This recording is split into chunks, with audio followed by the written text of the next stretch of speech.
ભોળા દાદા કોણ હતું? ગડબડિયો ગાંડો. ગરબડિયો ગાંડો ઈ કોણ? એ આપણા ગામમાં નવો ગાંડો આવ્યો.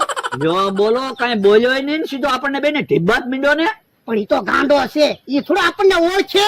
ઈ હાસુ તો બધાને આપણે જાણ કરવી પડશે. હું ના રે ના, કોઈને કેવું ના, ગાંડો હોયો જાહે.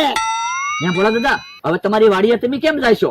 મારે તો વાડીએ જાવું જ પડશે ને. તમે તો તમારા ઘરે વયા જાહો. મારે ઘરે કેમ જાવું? રસ્તામાં ગરબડિયો ગાંડો મળ્યો હોય તો મને નો ઢીબી નાખે.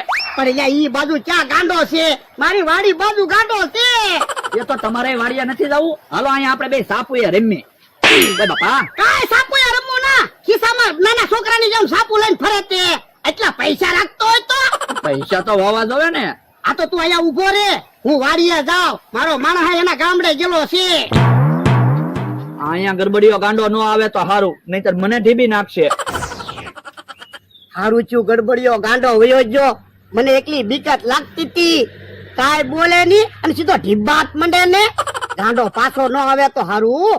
ઓલા દાદા, ઓ તમારું એક કામ પડ્યું. હું મને 5000 રૂપિયા ઉછીને આપો ને.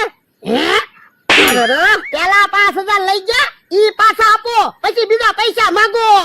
પણ મારી પાસે પૈસા થાય ને ત્યારે હું તમને પાછા આપી દઈશ. હવે કેવી વાત કરો, તમારી પાસે કેદી પૈસા થાય? યો બોલો, તમને તો મારી ઉપર થોડો ક્યાંય વિશ્વાસ નહીં. એ નથી વિશ્વાસ. પેલાના પૈસા આપો, પછી બીજા પૈસા માંગો.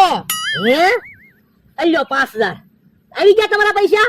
હા તો હવે ઉછીના પૈસા આપો મને 5000. તો પણ મને હું કામ પૈસા આપ્યા? આ તો હું છે, મારી પાસે 5000 રૂપિયા પડ્યા હતા. મેં કીધું વપરાય ન જાય ને એટલે તમને આપી દઉં, આપણે સુક્યા થઈ જાય ને. એ હારું અલ્યો. હવે આ 5000 કેદી પાછા આપશો? વરસ દિવસ પછી. યો બોલો, મને તો કાંઈ સમજાણું નહીં. પૈસા તો પાછા લઈ ગયા. ઓ બાપા! આ લો,